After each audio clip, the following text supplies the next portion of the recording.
Olá, meus queridos, vamos lá, dando continuidade aos nossos estudos dos crimes especiais, na parte especial do Código Penal, dentro do título da Administração da Justiça, os crimes de denunciação caluniosa, comunicação falsa de crime ou contravenção e autoacusação falsa.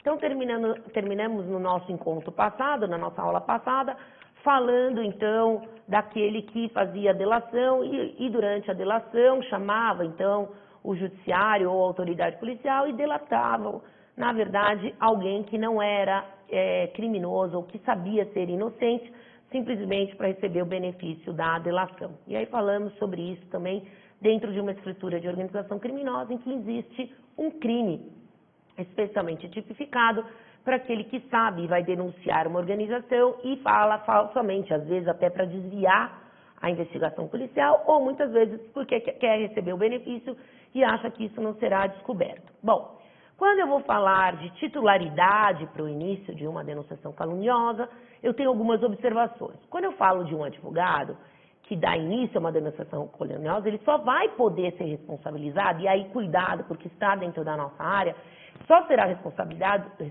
quando ele sabe que o que ele está fazendo é crime, quando ele sabe que ele está imputando algo a alguém, né, um crime a alguém, sabendo que aquela pessoa é inocente. Então, muitas vezes, ele tem o cliente que vem e conta para ele uma determinada história.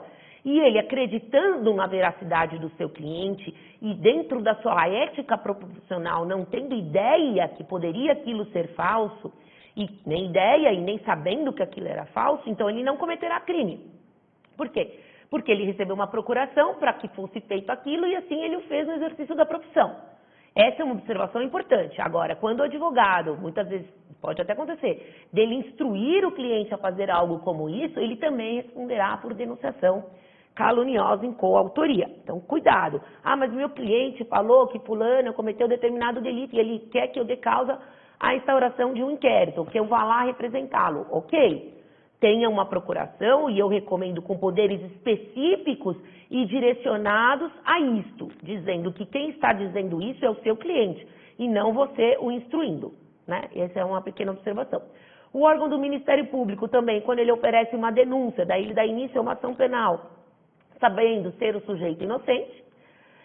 O delegado de polícia, quando ele instaura um inquérito, sabendo ser a pessoa inocente, salvo se esse inquérito vier por ordem de juiz ou promotor, onde ele não terá, então, o delegado, nenhuma autonomia de agir. Ele simplesmente deverá cumprir uma ordem de abertura de inquérito por parte, vinda a ordem, uma requisição por parte de juiz ou promotor. E aí não é um pedido, né? Por isso eu fiz a palavra requisição. E a última observação, quando se for um policial, por exemplo, que forja, e aí a gente tem bastante acordos, que forja uma apreensão de droga com alguém e prende ele em flagrante, o que a gente vai chamar aqui, ó, de flagrante preparado, né, que a gente discute isso em processo penal, nas hipóteses de flagrante, dizendo que esse flagrante é um flagrante ilegal.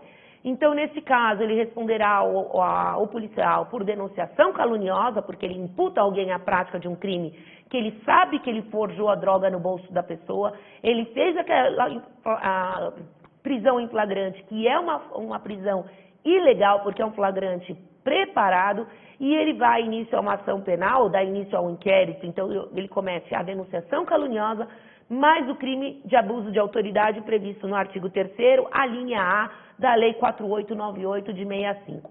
E lógico que isso em concurso material, então com a soma desses delitos. Por quê? Porque uma ele dá ensejo à ação e a outra o abuso de autoridade, quando então ele coloca e forja, talvez, uma droga, uma prova dentro, né, ou para imputar a determinado sujeito. Aqui eu trouxe, eu trouxe para vocês, para trazermos a prática, né, apelação criminal, e aí eu trago aqui os maiores detalhes da ementa, peço vênia para ler só o item 2. O item 2 diz: caso em que o acusado voluntariamente ajuizou queixa-crime contra um servidor público federal, sabendo que o fato que os fatos imputados não eram verdadeiros, razão pela qual a materialidade, a autoria e o dolo do delito de denunciação restam comprovados. Ou seja, a pessoa fez uma queixa-crime, que é uma ação, no fato aqui, era uma ação penal pública, uma ação penal privada, que dá início com uma queixa-crime. Ele sabia que o servidor público federal era inocente, mesmo assim, ele ajuizou, ele apresentou a queixa-crime. E aí aqui houve a substituição da pena privativa de liberdade fixada aqui conforme a emenda no regime semiaberto, que houve então a modificação pela pena privativa, pela pena restritiva de direito. No outro que eu trouxe, falando sobre o policial, indenização por danos morais. Detenção em decorrente de um flagrante forjado, forçado, preparado pela Polícia Militar. Dolo dos agentes reconhecidos na sentença condenatória, em que o agente, então, o juiz aqui, no caso, o tribunal, reconhece que o policial militar forjou uma prova contra determinada pessoa, causando-lhe, então, a instauração de um inquérito e uma posterior ação penal, né, que é a consequência de um inquérito. E aí, o que eu trago para vocês, que isso gera até para a pessoa vitimada, para a pessoa que foi vítima de uma denunciação caluniosa, a indenização civil. Então, no momento em que eu tenho contra o sujeito a prática com o trânsito em julgado consumado de uma denunciação caluniosa, eu posso, então, como vítima de uma denunciação, ir à Justiça Civil e buscar os meus direitos, que é os danos morais que me causaram aquela denunciação, porque aquilo pode ter me trazido, e eu não necessito provar, mas é um pouco que óbvio, uma situação vexatória, uma situação humilhante, uma situação que possa, então, vir a denegrir a minha imagem, causando, então, a possibilidade de indenização civil também, né? Bom, falamos bastante, esgotamos o crime do 339, porque talvez desses delitos que nos foram propostos hoje a ensinarmos, do 339, 340 e 341, seja o que causa maior incidência, o que tem maior incidência e, consequentemente, que traz um maior número de dúvidas.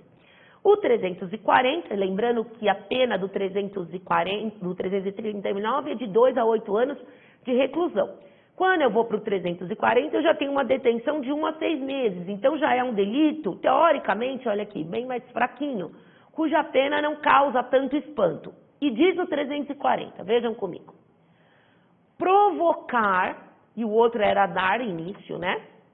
Provocar ação de autoridade, comunicando-lhe, e não imputando-lhe, comunicando a essa autoridade a ocorrência de crime ou contravenção que sabe não ter verificado. Meus amigos, aqui eu tenho a diferença, não é de autor, lá eu imputo, diz o delito, a alguém. Não é isso que eu coloco lá? É diferente aqui que eu pôr a ocorrência de um crime. Então, aqui é um fato, Se eu tivesse o código, eu anotava do lado do 340. 340 é fato que eu sei que não aconteceu. O 339 é imputar um crime a alguém que eu sei que não foi ele, mas houve o crime. Então, eu sei que não houve um homicídio, eu sei que não houve um roubo, eu sei que não houve, por exemplo, um porte de drogas, né? Ou, enfim, que o sujeito não estava portando drogas e eu forjo aquele flagrante. Mas é um fato a alguém. Mas o fato existiu, muitas vezes, né? Na maioria das vezes, o fato existe. É que eu imputo alguém que é inocente. Já nesse 340, diferentemente do 339, eu tenho a imputação de um crime que não aconteceu. E se ele não aconteceu, também não tem sujeito. Mas também não tem crime. Também não tem aqui a contravenção. O 340 traz o caput, a contravenção. O 339 traz a contravenção no parágrafo 2º. Então, vamos vendo, vamos enxergando aí essas nuances entre um e o outro, entre o 339 e o 340. Eles apuram e atuam sobre o mesmo objeto jurídico. Então, a objetividade jurídica também é a administração da justiça. Os 3 delitos que abordaremos são contra a administração da justiça. E todos eles têm como sujeito passivo o Estado. Por quê? Porque o Estado vai fazer andar a máquina do judiciário ou a máquina do executivo através de um inquérito policial, comunicando a uma autoridade, quem quer que seja essa autoridade, a prática de um crime ou um fato, uma contravenção que não ocorreu, né? Então, aqui a pessoa o sujeito passivo é o Estado, ou a pessoa quem talvez impute-lhe a prática desse crime. Quanto aos meios, pode ser por qualquer meio, a autoridade a que se dirige qualquer autoridade competente para a prática de uma ação, de uma ação investigativa ou do início de uma persecução penal, e o crime se perpassa simplesmente na modalidade dolosa, né? Então, o tipo objetivo, eu provoco a ação de uma autoridade, eu dou causa, eu ocasiono uma investigação por parte dessa autoridade. A comunicação, e veja, quando eu digo aqui para vocês, qualquer meio, meus queridos, eu estou dizendo qualquer meio, e aí eu imputo também, como eu falei no outro delito, as redes sociais, ou seja, escrito, oral, anonimamente ou não. Lembra comigo que o 339, só para que tenhamos isso bem reforçado, ele traz uma causa de aumento quando é praticada a denunciação caluniosa no caso de anonimato. Aqui não, eu posso comunicar um crime ou uma contravenção que não existiu, através do anonimato não tem causa de aumento, né? Então ele exige a imputação seja feita simplesmente a uma autoridade competente, normalmente uma autoridade policial, para dar início a uma investigação, né? Mas pode ser também que seja comunicado um fato que não existiu a um juiz de direito ou a um promotor de justiça que vai determinar, então, vai requisitar a instauração de um inquérito. Então, o crime ou a contravenção a que se refere o 340, ele não existiu, ele não existe. Então, ele não pode estar prescrito ou abrangido por uma causa extintiva de punibilidade, porque, nesse caso, a autoridade nem poderia instaurar. Então, é necessário, em contrapartida, qual a lógica que eu faço na minha cabeça? Que esse crime, essa contravenção imputada, ela tenha possibilidade de dar origem a uma investigação. Porque mesmo que eu impute algo e esse crime, esse fato já estiver prescrito ou estiver abrangido por uma causa extintiva da punibilidade, eu estou chovendo no molhado. Eu estou indo para um tiro vazio, então não vai adiantar, não vai ter crime.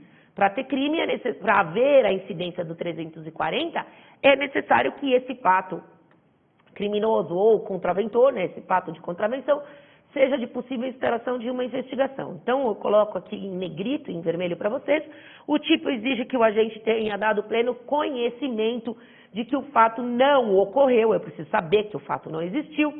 Se o agente está na dúvida, ele deve fazer a comunicação, assim como a denunciação caluniosa. Eu estou na dúvida se é aquele autor ou não, aquele sujeito ou não, eu vou lá e falo.